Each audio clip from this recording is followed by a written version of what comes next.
on, people? Happy Tuesday.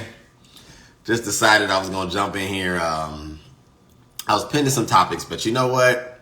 I got motivated. I need to talk about why is it that women nowadays think they do not have to prove themselves in order to acquire this relationship thing. You want to know? I'm glad you asked. I have some theories. I have some thoughts. And I do believe I got a lot of thoughts, but I'm gonna try to flow as well as stay on topic, because the things I hear in these spaces, the things I hear in these relationship spaces, make me just think the world is crazy. And maybe it is. Maybe it really is crazy. But let me pull it apart. I believe when I look at what I know to be true about women of yesteryear, they were smarter than you women now. You want to know why I come to that conclusion? Because they understood one thing universally, that I have, as a woman, a valuable orifice, a valuable biological advantage when it comes to men, as far as what they all want, universally what all men want, and that is sex.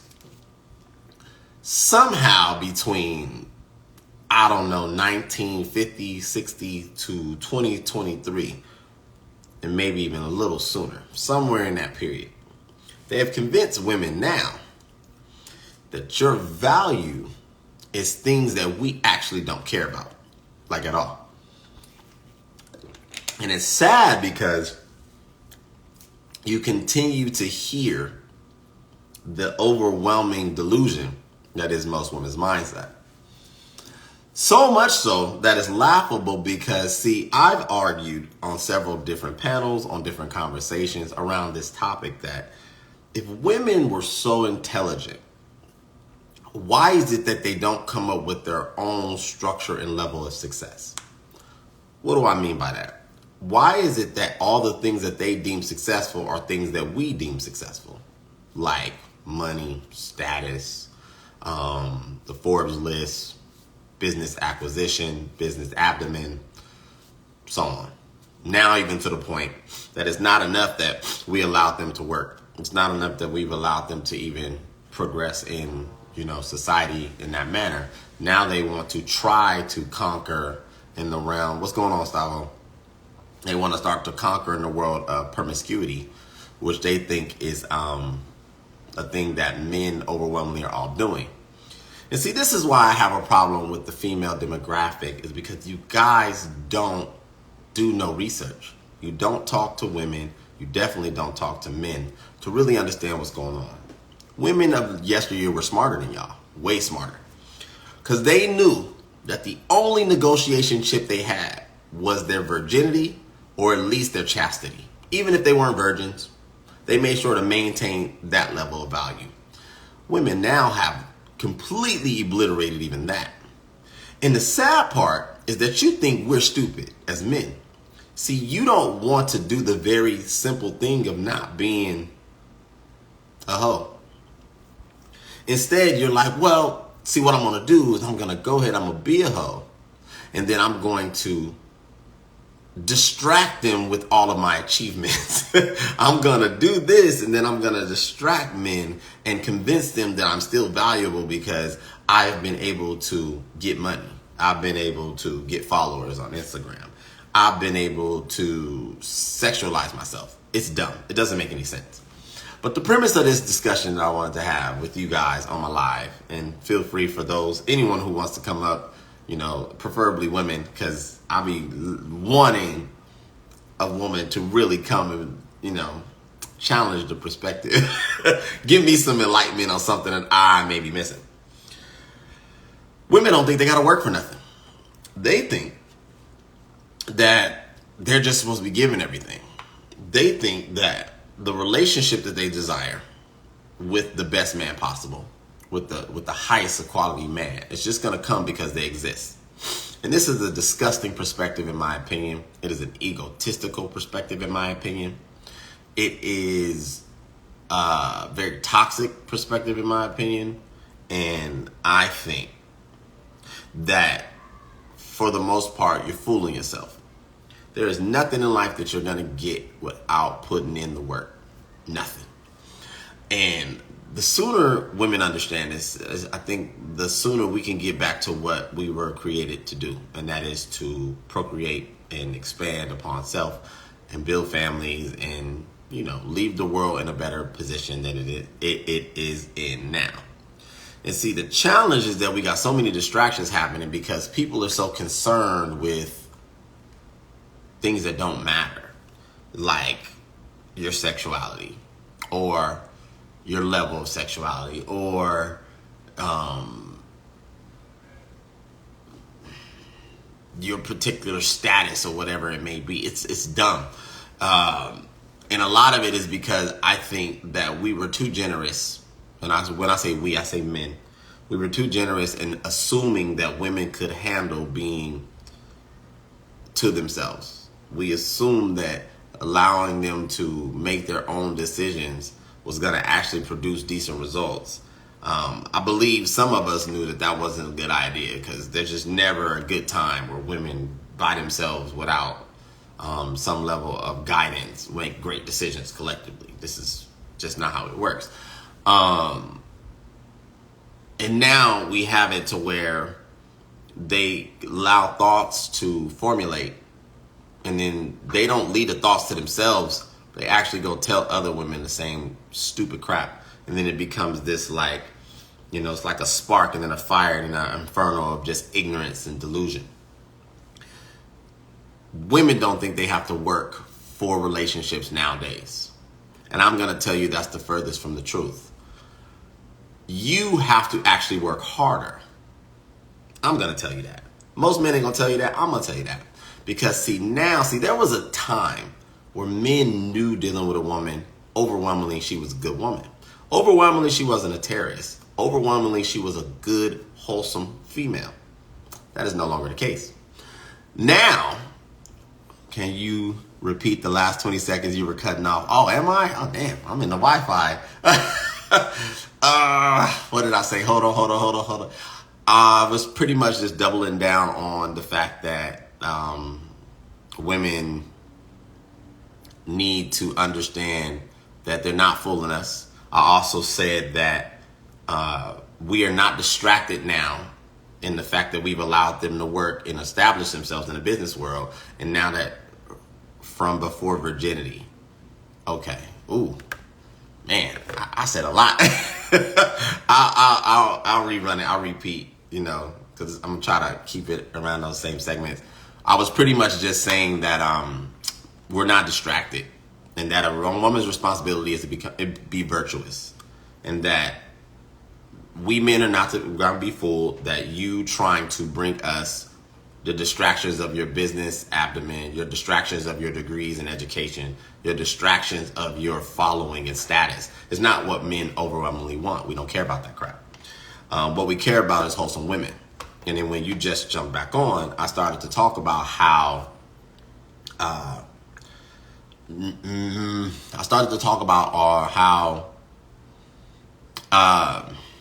sorry, I lost my thought. That we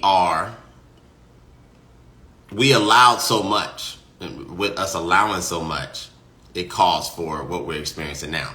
I pretty much was saying, there's my thought, that they need to work harder. What once was the truth about female interaction, male interaction, was that most men knew he was getting a good woman. We knew that. Now most men don't trust women. Now most men assume that as much as we want to believe you're good, you have to be proven, you have to be tested, you have to be battle tested. Because of what the propaganda is, because of what the societal standard is, because of what sexuality is. And that no longer are we going for subpar. I don't want to hear that you can cook and clean. That's basic. I don't want to hear that you pay your own bills. That's basic. I don't want to hear that you're educated. I really don't care. What I want to hear, experience, and see, and I believe most men want to see these same things, is I want to see that you are able to have an independent, healthy mindset that is different than what is going on actually in the dating market. That you are a woman who understands that I as a man don't want to have to overly verify every aspect of what you say and what you do. I want to be able to trust you in certain environments. I want to be able to know that you have my best interest at heart and you would never do anything to disrespect me, disrespect yourself, disrespect the imagery behind our relationship. I want to know that even when it all goes to crap, if it does, and I'm not at my best, and I can no longer take you to Ruth Chris, or maybe 4 vacations a year was our standard when we met, but we're going to have to throttle back. Maybe we're going to go on 1 vacation a year. You're still going to be happy, supportive. You're still going to be loving. You're still going to be the great woman that I assumed you to be when we met. That's what I believe most men want in a general sense. And I don't think that that's too much to ask for. I think that you heifers got it so twisted to think that you do not have to provide anything to us but your pure existence, and to carry the energy that you're better than us because we've allowed you to showcase your skills in the market that we created. You can't tell me as a man that you're special as a woman when the very thing that you're doing is, one, a reflection of what men have already done. You got education, men got education. You started businesses, men been starting businesses. You are being innovative and pushing forward certain markets, men have been doing that. You can cook, you can clean. Guess what? Men been doing that too. I, as a man personally, won't speak for every man, but I'll tell you personally, I'm not going to give you any unique level of respect until you can show me women as a whole who do something different. And I mean at the highest level. Show me character. Show me honesty. Show me humility. Show me a moral compass that deserves respect. Show me that. Show me wholesomeness.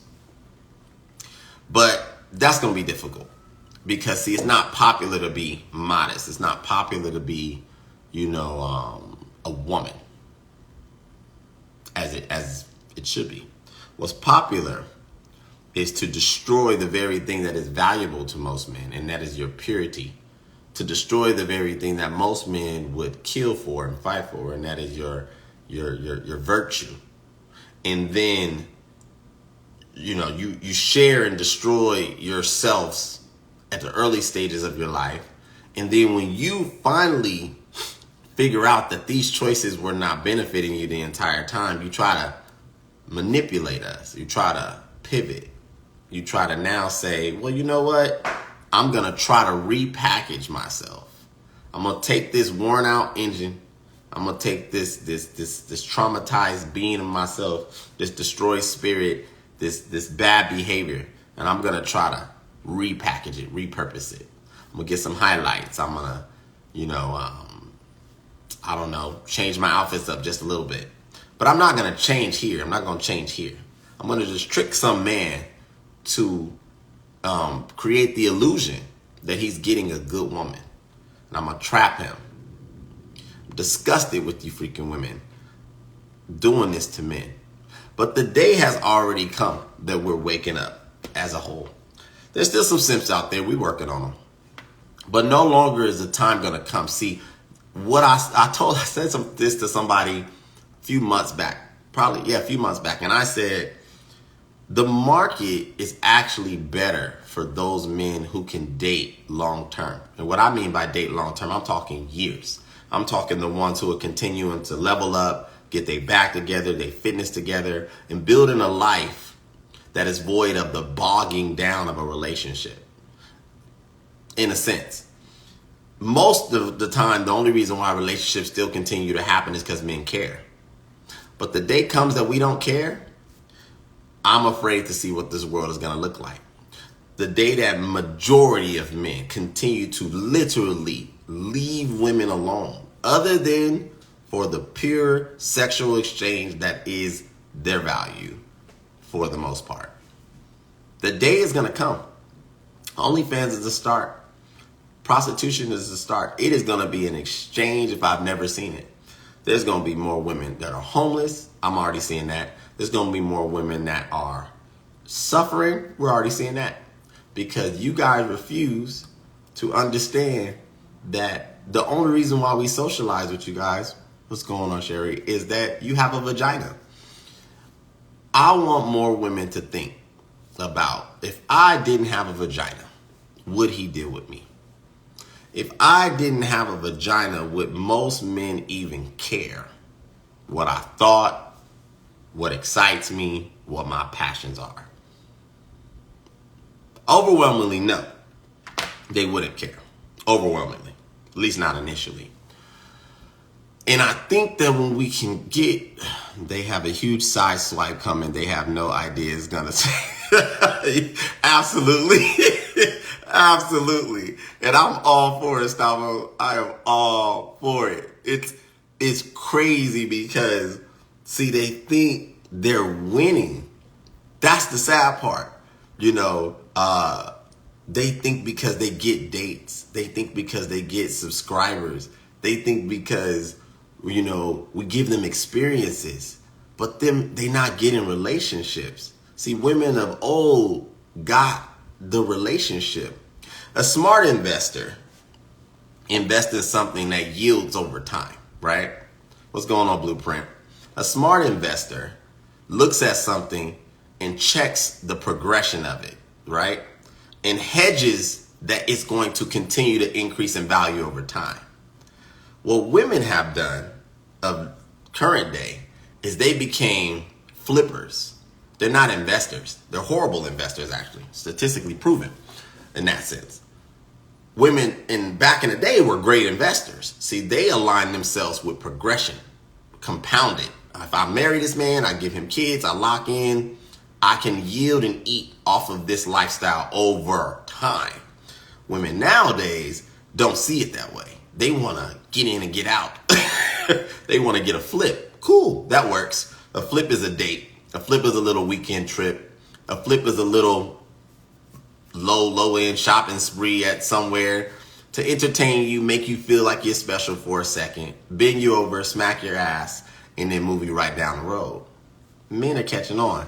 The biggest is bisexual men in the future. The majority of men will be, I don't know, Stavo. I don't know. That is a different perspective.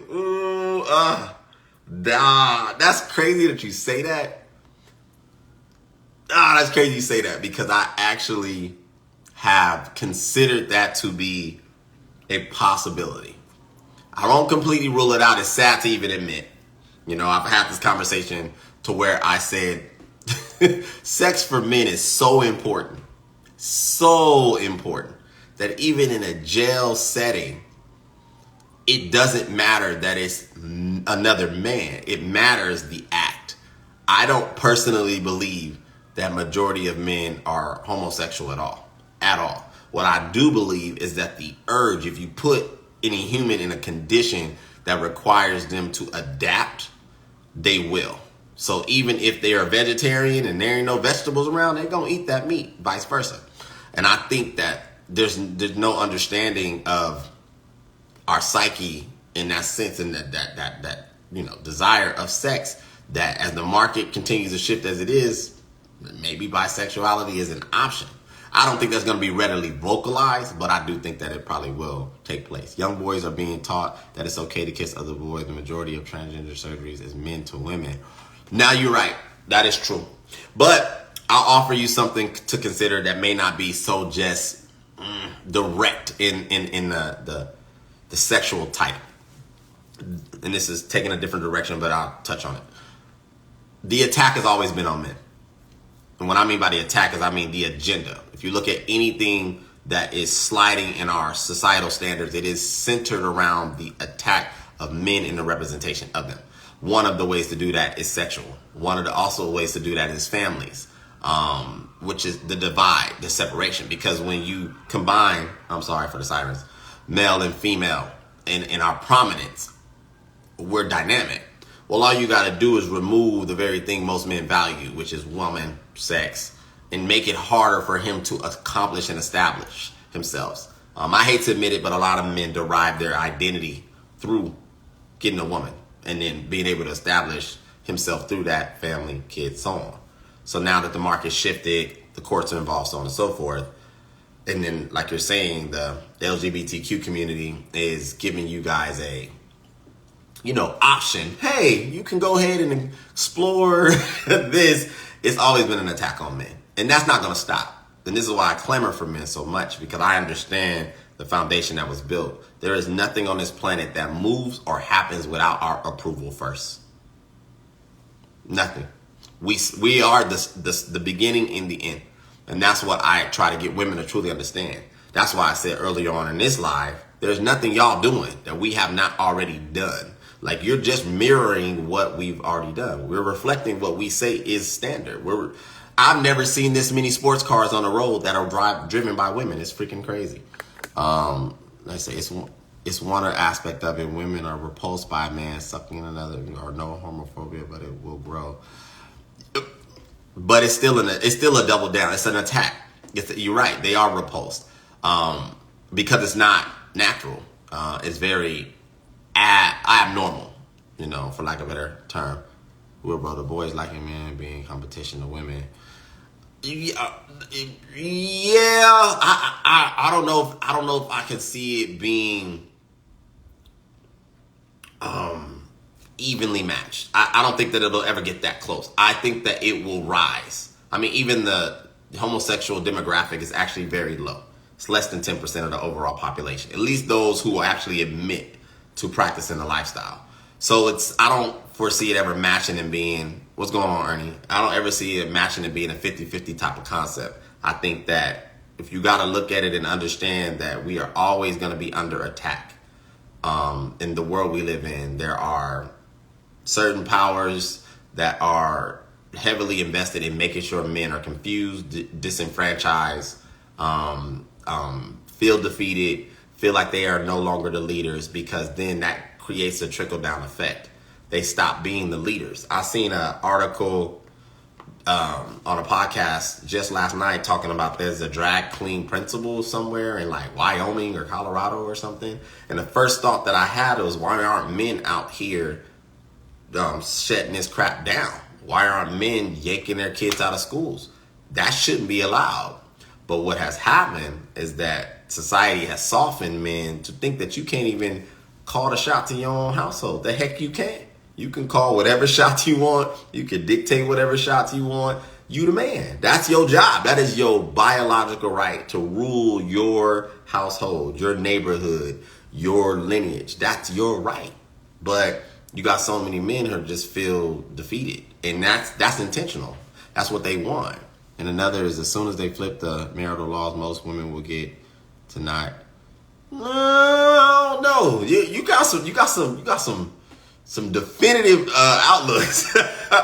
I think that you've already seen it. Birth control is one thing that's going to continue to be prominent because women want to be able to protect themselves from men.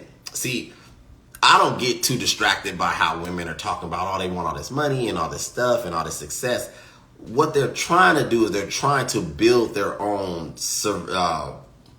insurance plan, because they see most men now as just an insurance plan, a fallback, money, a resource, which we are. We are a resource. We are a resource, period. But I don't think that I see women giving up their maternal biological ability through surgery. I don't see that to be a popular thing. It won't benefit them. I think before that happens, you'll see the burnout that you're already seeing. More women are coming on now and admitting that providing for themselves, going in and day out, working, clamoring, competing, it's exhausting. More women are complaining about the fact that they truly realize why we are able to outwork them and outperform them is because our bodies are just made different. We're built for it. Every man is built for war in a sense of living and, doing what we do. That's just what we're built for. They never wanted to admit that. So that's why they're doing things like trying to get more education and, let's do this and let's try to create our new value. No, your value has always been the same. Nature always wins. Nature always wins. You ain't got to worry about anything. If you ever got an issue, look at nature. Nature is always going to win. Let me ask you, as right now, 70-80% of women dominate universities. Think about when they are out earning And they will. What will happen when she makes more than a man? Well, hold on. Pay the 50-50 divorce, child support, and alimony. Okay, I can unpack that. 70 to 80% of women dominate attendance in universities, but they still don't dominate structural based educational programs. They're not going in for structure, engineering, technology, overwhelmingly. They're still underrepresented. Men are overwhelmingly represented in these spaces. See, going to college is just getting an education. But if you're going to college to be a psychologist or going to college to be a therapist, which is nothing wrong with, you're not necessarily building the society. We can live without therapists. We can live without clinical psychologists. Oh, we can do that. We've proven it. Thousands of years existed where we didn't have these things in place. What used to be in place a lot was our particular religious institutions, which provided a lot of value through our priests and pastors and all of those people. But them attending university and getting education will never overthrow men in our position. You can't do it. That's what I'm saying. Nature is always going to win. I don't care how educated a woman gets. I don't care how much money she earns. That is not going to stop her from wanting to replace us. Because think about it, Stavo. If women as a whole wanted to replace men, the agenda would be different. Their verbiage would be different. They would say, we don't need you men to do anything. What we need you to do now is we need you to support us while we take up the reins. And that's in everything. You don't hear this in mass. They're not asking to join the police force, the military, the skyscrapers, the electrical grids, the ditch diggers. They're not asking to join the oil rigs. They're not asking to do none of that stuff. No, what they're asking for is for us to respect them equally, like they actually have provided the same amount of value that we've provided. And that's just not true. So my argument would be, if women really were built that way, then why are men still out on the road building everything? Why do you still see men constructing everything? Because we're not stopping them. They could very much well do those things. And I don't think any men would have an issue with it if a woman is going to go out there and make adequate money and then say, like, you know what, babe, you go ahead and you go start streaming on Twitch. Build a YouTube. Write a program. Write a website. I will take care of everything. I will pay the car note, the mortgage, and all the bills. I will do that. I will still come home and show you respect and give you all the loving and sex that you want while I simultaneously take care of the bills. That's not sexy to most women. That'll never happen because that's not how they're built. Like, a woman still wants a man to be better than her in every way, shape, and form. I would challenge any woman that says different, because nurses don't tend to date the janitor that works at the hospital. They tend to try to find a nurse that's on their level, or a doctor, or some guy who somehow, some way shares in the same level of performance. The day that happens, it's never gonna happen. We're solid. That's why I say it's frustrating. It is frustrating. I'm not gonna say that it's not. What's frustrating is the attitude. What's frustrating is the exchange, because there was a time that women would never talk to men the way they do. They would never mishandle or disrespect men like they do, but they do. And a lot of that is because the doctor eating good, right? Doctor eating real good. My wife's at work. I'm chilling, streaming, whatever. But that would never happen because nature is always going to win. Nature always going to win. I've yet to meet a woman, yet to meet one that, as educated as they are, who does not still want a man to be able to show and lead and challenge and educate and instruct. I haven't met one. I don't care how brilliant they are. And this is what's even the kicker. Tell me how many women go to these universities and they're sitting in a classroom that is led overwhelmingly by women professors. I'll wait.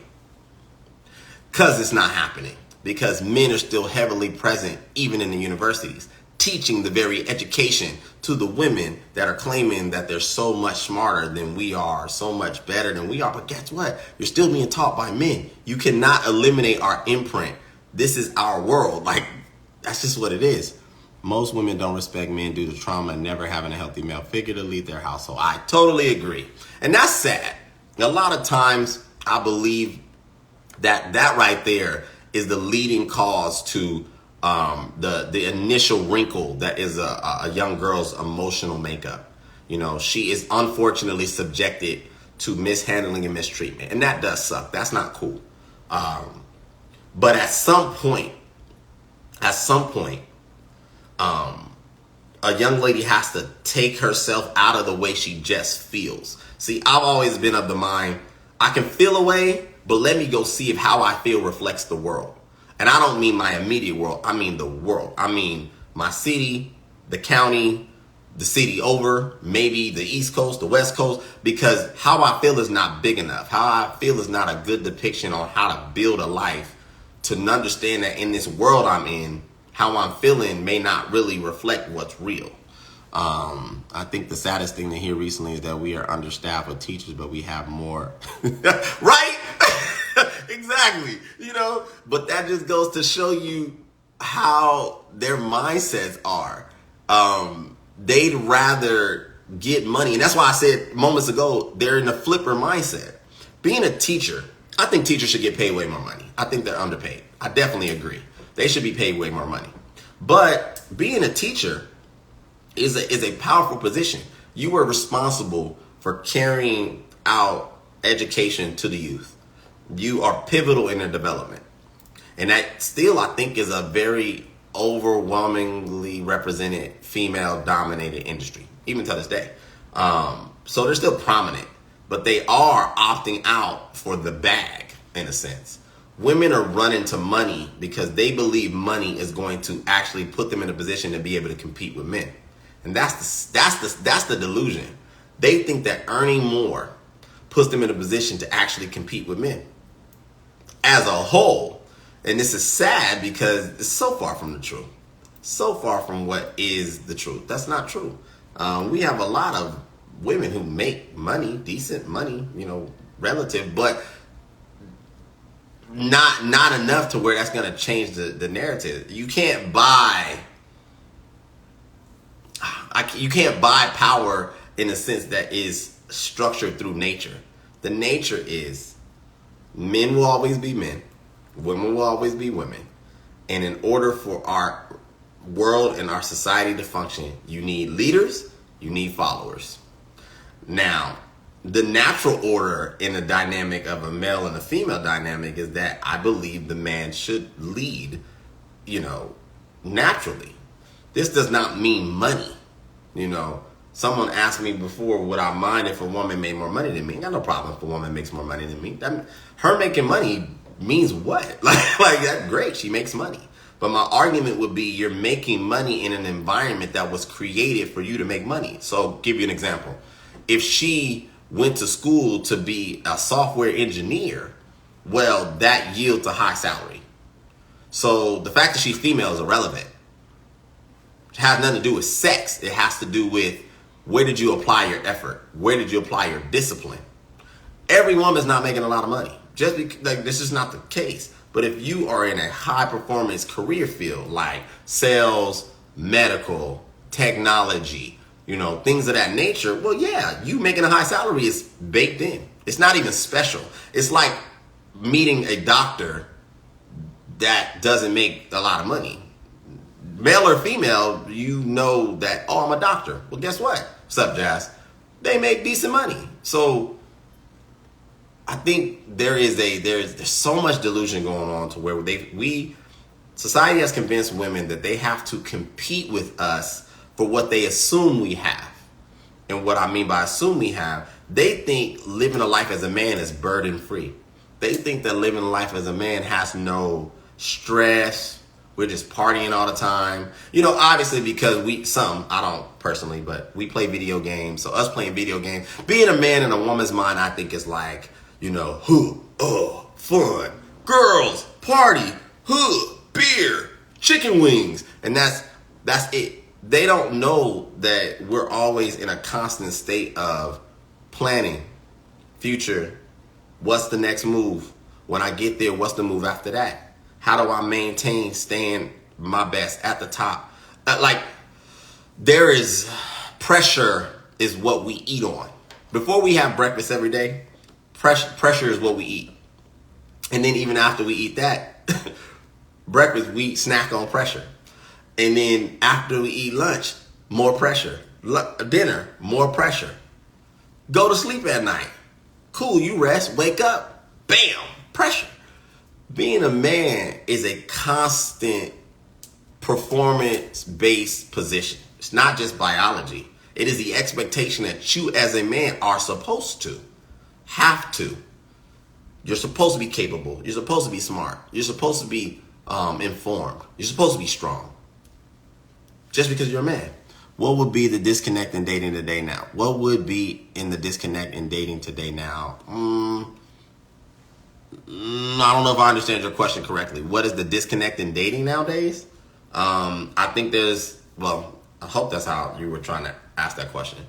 I think the disconnect, one of the biggest, is that there's no empathy in understanding what one party is going through. Creation roles. Yeah, I think that there's no understanding in what one party is going through. I think that our society allowed technology to start to recreate what was already naturally working. Relationships already naturally worked. We didn't need to challenge them. What would be the disconnected day today? Excuse me. We didn't need to challenge them. And so I think that as we progress as a society technologically, because I'll give you an example, things like washing clothes back in the day, used to actually have to wash them by hand and then hang them out to dry in the sun and then go pick them out and fold them and all that. And then we created washing machines. Most people didn't own vacuum cleaners en masse. They swept their floors in their houses, dusted everything down and took care of that. We invented vacuum cleaners. So I think that when you have a society that starts to see that, well, this is how we did things, so we should try to do things differently. Innovation doesn't stop in one area. Innovation is an appetite. So you start to challenge everything.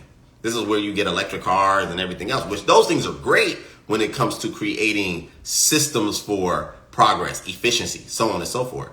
But relationships, I don't believe were ever supposed to be challenged in the same way.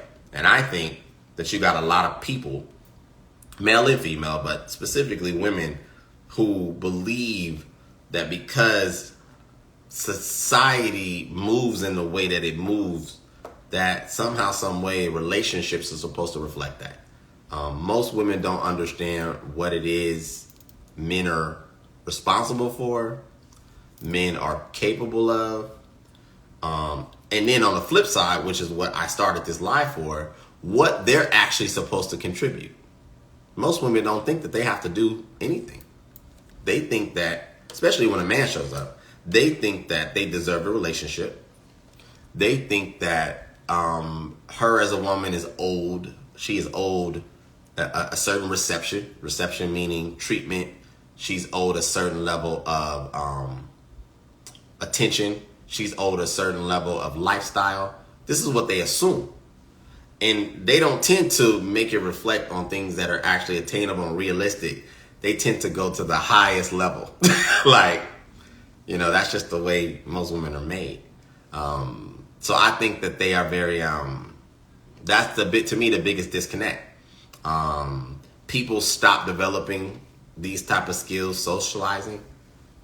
They connect more through device, which is okay technologically, but humans are designed to interact with each other. We feed off of each other. We need each other to socialize in close proximity, because you learn yourself, you learn social cues, you learn how to be socially calibrated through interacting with people. When you throw a system in the world and say that now you connect through the screen, which is very impersonal for the most part, outside of something like a live like this where you can hear me and get some level of vibration. Well, when more people are doing that, then it causes you to stop operating certain instincts. And so I think that we gave too much access to people to people. If that makes sense. Because before, in order to even date, you could not fathom dating somebody 300 miles away, 1,000 miles away, another country. That would just never happen. Now, it's easy. Shoot a message, it's instant anywhere in the world. And I think women have taken advantage of that. I think that now their options, or the illusion of options, is that I don't have to date men at my job, if I work at Target. I don't have to date men in my neighborhood if I live wherever. I'm pretty. I can command attention from everywhere. To a degree, she's right, sexually. And that's where the disconnect is. Women equate attention to relationship. One of the things I heard on a podcast the other night was women talking about interacting with men and men talking about interacting with women. And every woman assumed that a man interacting with her meant that he wanted a relationship. From 18 to 30, I call it the 12 years of the detriment for a woman. Yes, it's a good term. I don't disagree, but that's sad though, because see, this is what I love about culture, right? I've traveled to 22 countries so far. I learned a lot about different cultures. And what I find, and you can still see these cultures operate today in America if you go to certain places. Attention, value, and ladies' mind. Exactly. What I used to always find interesting when I started getting my nails done, doing manicures and stuff, men, get your nails done. It's awesome. It's very masculine. Anyway, most of the time when you get your nails done, it's some Asian lady, Vietnamese, Taiwanese, whichever. And I don't mind that. And what I always used to find interesting is when I was listening to the conversations, when they was a new customer, myself or someone, they would always ask the man or the woman, how you doing, Olivia? Where's your husband? Where's your wife? Very rarely would you hear these people ask for a boyfriend or a girlfriend. It's usually husband or wife. And over time, I started to try to ask myself, why do they automatically lock into husband or wife? Well, I think sometimes different communities still heavily favor marriage.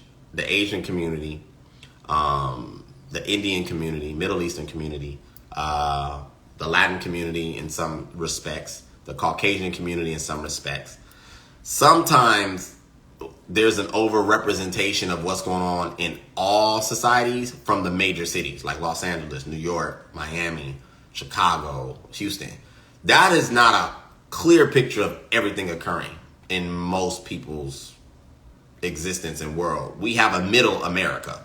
Middle America, most of them small towns. I mean, if you don't believe me, go somewhere like Arizona, which is considered metro, but it's so, the population is nothing. Like, there's nobody there. Small town, right? Most people know everybody. And so why that's important is because there is a condition, like the detriment of 12 years of detriment, like you're talking about, Stavo, that doesn't exist in a lot of communities' mindsets. If you are not, I would say, brown or black, overwhelmingly. Our community, the brown community, Latin community, there's a lot of indifference there for a multitude of reasons. But other communities, no. Like marriage, if you're 25 as a young lady and as an Asian or a Middle Eastern woman and you don't got a husband, even till this day, something wrong with you. Like, they still populate and promote marriage. Now, whether others believe that that's the right way to go or not, the point is that the value system is what's changed. Dating is influencing marriage nowadays, not marriage influencing dating. Marriage should be influencing dating more than dating is influencing marriage, because dating has even infiltrated people who are actually married. People who are single dominate the popularized lifestyle to even those who are married, where it used to be the other way around. People who were single couldn't wait to be married. People who were married would never want to be single. But it's it's flip-flopped. Now you got married folks who are saying, so much is so hard. And then you got single folks who, can you explain what is dating? In my personal opinion, I think dating is the stage to where you have made the connection and now you It could be boyfriend or girlfriend. Definitely, I would say you're dating. It's more serious, but I think dating is anything prior to marriage. I think it's anything prior to marriage. If you have not decided to legally commit to a person, I would say you're dating. Now, there could be a seriousness to your dating, a long-term relationship, which I don't personally mind. I think at this point in time, if we're going to pull all the parameters off, we might as well just go ahead and start exploring our options, right? And if you want to have a lifetime girlfriend, go for it. Build it on foundational things. Lifetime boyfriend, go for it. But I think anything prior to marriage is dating because it lacks the commitment, the seriousness that comes with marriage. And I'm not saying that you have to be married because personally, I believe if you are two individuals that can build respect, plans, rapport, structure, and you just don't see it necessary to get married, that's your right. And I don't think anybody would shame you for it. But marriage, that it's still a thing. It's an institution that's not going to die anytime soon, in my opinion. It's been instituted since day one. It's been around forever. It's changed in a lot of ways when it comes to the laws, but anything prior to marriage, I would say, is dating. And some may argue with me, you know, things like we're talking. I never heard that before. I grew up in the 80s and 90s. We never said, oh, we're talking. I was like, this is a new term. Like, what does that mean? Like, what does talking mean? Because people talk every day. Oh, we're talking. It's freaking retarded. But yeah, to answer your question, I think that's the biggest disconnect. I believe anybody want to come up? I think I got a couple of females in the chat. I think I seen my girl Erica hanging out in the back, which we still got beef. I'm just letting you know. Like, you know, I'm praying that I still plan on jumping on your back, just so you know. Anyway. But yeah, this dating is an illusion, which is why we are hurting. I totally agree, sir. I totally agree. My mom and dad, who've been married for 41 years, 41, 42 years, I think now. They say dating doesn't work. They'll say it boldly. Dating doesn't work. It's fake. That's what they say. And I'm inclined to believe them from what they're trying to allude to. Why we got beef. We got beef, girl. You know why. Check your messages. Anyway, dating should be a prelude. That's what I think. I don't think dating doesn't work. I think dating doesn't work without a plan. And I think people who date, cause you cray. I think people who date long term without a plan, I would just think that they're just more comfortable there. Like I said, marriage don't gotta be the end for you, but hello, there should be some level of purpose for this. I often ask, which is why I started this broadcast, why do women feel they don't have to work for the relationships today? And I think that should be a conversation. I think that what are we even dealing with each other for? Like, what are we even, like, why are you here? Not in a rude way, but if a person is going to be involved himself with another person, at some point, and I would say at an immediate point, we need to figure out what we're even trying to establish. Outside the fact that we're going to get naked and, you know, have bedroom fun. Because everybody can do that. That's easy. You don't even have to be in a relationship to do that. Dating equals getting to know a person before you make a long-term commitment or build a life with, to consider building a life with. Yeah, absolutely. It's a casual way. I would say dating is like renting. Like, with renting, you can always opt out. You know, you don't got to check in really with nobody like that. 30-day notice, whatever it may be. You pay your rent, you're good, you're Gucci. Very little commitment in that sense. And you can provide yourself a household or a home or whichever. But again, I'm not saying marriage is it for everybody. I think that even in a relationship, if we're going to keep it on just dating, you should only be dating if you know what the heck you're doing. You should only be dating with the idea of understanding one, that you're trying to learn more about yourself, but you're also looking to add to that person's life. You're looking to actually invest in that person and also receive. You know, this mindset, to Stavo's question, what I think is wrong with dating now, one of it is that everybody want to get something for nothing. Everybody wants to gain the most from a person without investing anything. I'll call it dating with a purpose. Exactly. But a lot of people want to get the maximum effort from you while giving you very little effort in return. And I'm more of the mind that you should try to create the experience for your relationship through, one, your own individual lifestyle, and also do what you would want done. You know, playing the games, doing the manipulation, all that stuff. That kind of relationship you want, cool. But that's not going to lead you to anything that's going to flow. And that's the lack of vulnerability that don't exist now. When I was growing up, being vulnerable was okay.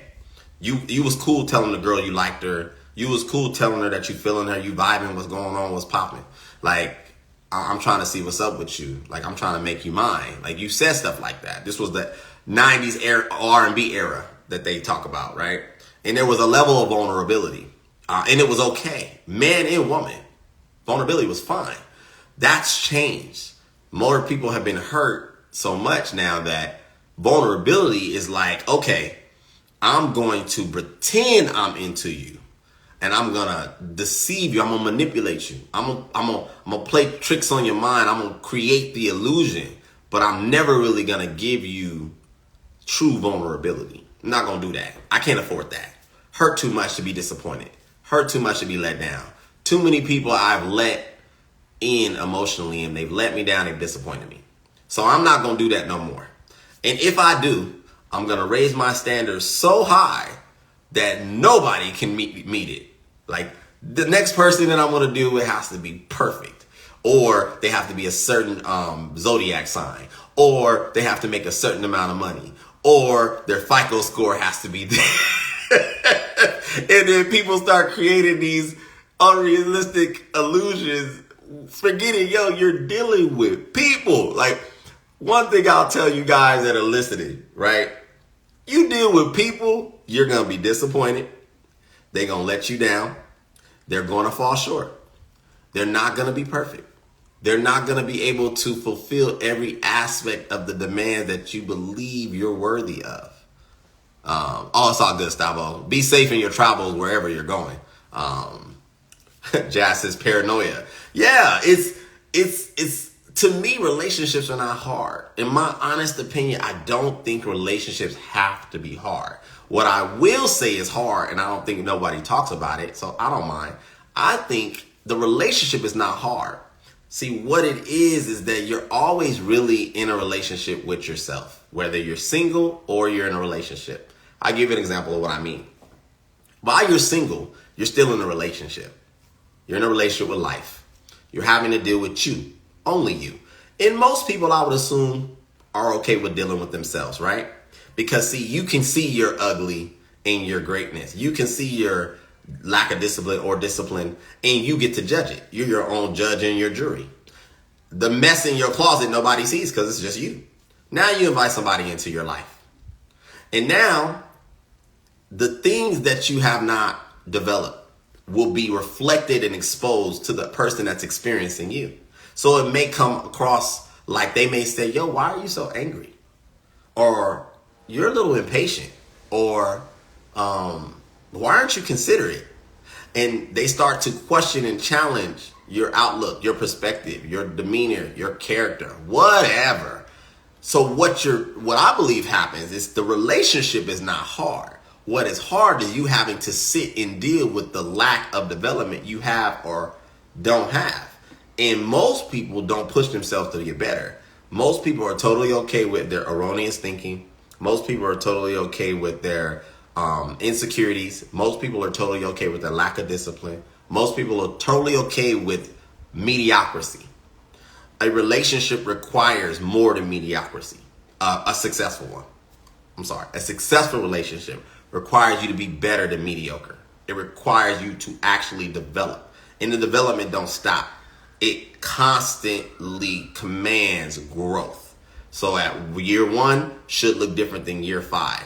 Year 5 should look different than year 10. You introduce children, it's going to be a different dynamic. It's going to be a different level of growth that's necessary for you to now learn how to adapt for accommodating the person in your life, their emotions, their temperament, their talents, their lack of talents, children, their family. And that's why relationships are hard for most people, because people don't look at relationships as a developmental crucible for self. All a relationship is putting yourself in an environment that's going to demand more of yourself. That's all it is. That person's going to demand more. Their attention lifestyle is going to demand more. If y'all have kids, that's going to demand more. That's all a relationship is. So when people say relationships are hard, it's because they have not counted what I would say the cost of what's actually being asked of them. It's not romantic only. It's not just about sex. It's about pulling yourself, stretching yourself further than you've had to in a single state. Because the single state is where the work starts and you're doing the preliminary things, getting yourself together, whatever. But that's at the single state. Once you involve someone, well, the things like knowing how to communicate, most people get to complacent eventually. True, they do. I will argue if complacency is something that happens, which it will happen, what was the goal of the relationship in the first place? I know this isn't sexy because most people don't sit down and figure out after y'all like each other, well, why am I even with this person? What are we trying to accomplish? I think people talk about it, but they talk about it too light because they're really afraid to tell the person really what they want. Like truthfully and honestly what they want. Men do this, women do it too. You should always look to grow with each other and yourself. You should, but what does growth look like? I would ask you, what does growth look like to you? Because most people think growth is getting a new car. Most people think growth is getting a promotion. And that is some level of growth. But I will argue that's external. True growth is, in my opinion, seeing how you are now handling, tackling, conquering life's challenges in grace and in love with no lack and change of good character.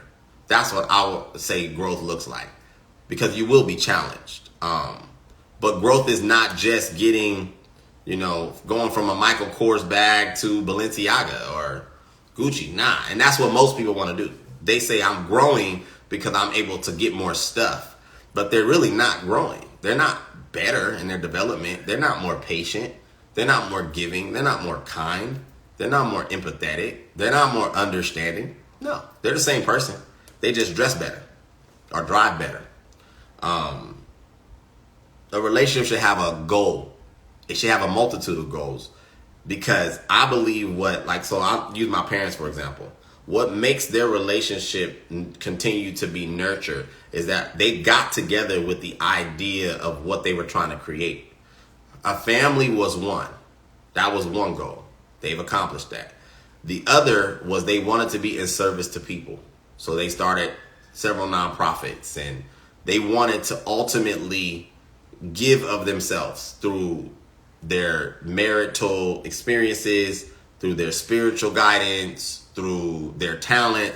That was their goal. And to them, they were like, well, we have the same goal, so we should get married and work on these things together. And so with each thing they've accomplished, there's so much to accomplish that it never gets stagnant, because the work is so much. Like the work of their own individual lives, their relationship, their family, and all the things they want to do. That's what a relationship, in my opinion, is really designed for. It's not just about you getting love and somebody to like you and look at you and you know what I'm saying? Like get you excited emotionally. That's fleeting. That's not going to last. And that's why most people burn out. Because they're really, if you ask the average person, why did you decide to be with this person?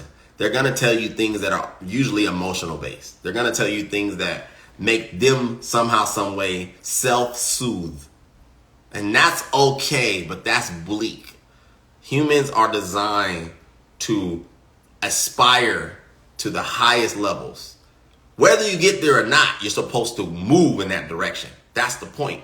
So when you start a relationship, in my opinion, when you find somebody you want to do life with, you guys should be trying to figure out, how does life look for me? How does life look for you? And then how do they align? And then are we willing to work on life together for a common goal in a multitude of those goals? That I can't see how it would fail if the commitment to the goal and the goals are present. I don't see it failing. There's too much to build. I love business, so I can use an example like Amazon. What makes Amazon great is Amazon had one goal, but a multitude of goals. And at each progression, it kept going back to the same goal. The goal was expansion. The goal was presence. The goal was to shift the industry.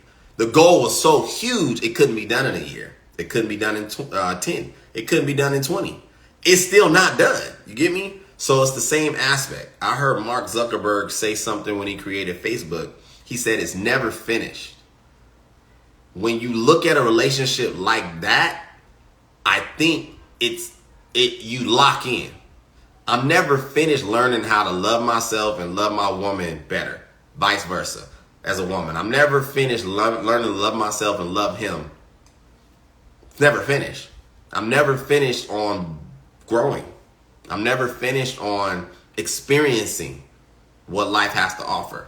So complacency should be very short-lived. It should be like moments, months, maybe a couple years, whatever. But even in that complacency, there still should be a reflection of the progress made.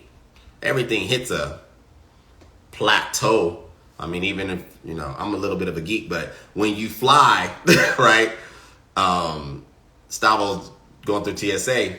When they ascend to a certain height, they don't jet up there like immediately to the highest height. They get to one level and they let the levels balance out, and then they ascend and they ascend and they ascend. Then they meet their plateau. Then you coast. That's how life is. That's how relationship is. Until you need to shift, pivot, come down, whichever. That is why it's always important to get someone who is evenly yoked with you, meaning you have similar goals and values. Absolutely. Absolutely. That's biblical right there. I didn't want to preach to nobody, but that is very much biblical. It is. But evenly yoked has nothing to do with FICO. Evenly yoked has nothing to do with money. That's the misconception. That's what most people don't get. People will use that term evenly yoked and immediately go to external. Evenly yoked has nothing to do with that. It's biblical. If you want to look it up, feel free in your free time. Evenly yoked means, do we have the same value? Are we in it for the exact same reason? Are our characters aligned? Are our principles aligned? That is evenly yokedness. This person to my right on my team or left, whichever, is in it. The yoke of the cattle is what the reference is. We're locked in to the same goal. Like we're moving in the same direction with the same principles, same characteristics, same principles, same beliefs. You could have different characteristics, but they should align. It's imperative to understand there is a contingency of people that go into a relationship with an idea that is Disney, and compared to a healthy relationship they have never seen. Absolutely. I think Disney did a disservice to society because Disney helped to feed into the delusion of people. Disney was never designed to give relationship advice. Disney was never designed to be the model of what a relationship looks like. Disney is entertainment. Disney was designed to give people, I would say, an emotional hope. But it was supposed to be in context. It was only supposed to allow you to borrow the moment that is created. Like it's a script.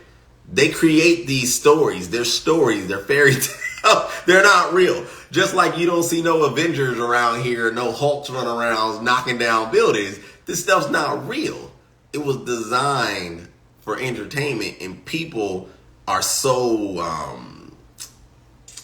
disconnected a lot of times that they're not taught this at an early age. One of the things my parents did, I think, was very great in a lot of ways is they let me, my brother and sister know that this isn't real. Like, what you see on TV is not always real. You have to understand that this is entertainment. The lyrics and music is entertainment.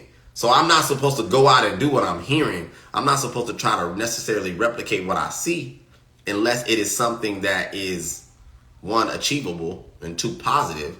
But a lot of times Disney is used as it wasn't relationship advice. It's not the design. That's unfortunate that people even feel that is supposed to be created. It's all manufactured. You ever think about a Disney movie, if they move the music, if they made it silent, like put a Disney movie on. I challenge anybody to watch a Disney movie with mute. Like put the mute on and watch a whole Disney movie and watch how lacking emotions you have. Like watch how it ain't got the same effect that it had listening to the movie with the tones and everything that's going on, the elements that are going on, because there's orchestras that built the soundtracks, like The Lion King, The Moment, The Circle of Life, all that. That mess felt good because there was music, there was vision, like all of those elements. Remove one of them, put it on mute, and tell me if you still think that Disney movies are great. I promise you, it won't have the same effect. I promise you it won't, because Disney understands how human beings are. They know how to hit us with the entertainment stuff, which is great for entertainment, but it was never meant to have a relationship effect. Yeah, I've been cooking for a while. I don't mind. Thank you for those who joined in. All the comments from my boy Stavo, Blueprint. Seen Erica in there, Jazz in there, Olivia. Thank you guys, Ernie. I'm about to go ahead and chime out, get back to some studying. But you guys have a good one. I hope you enjoyed it. Until next time, be easy.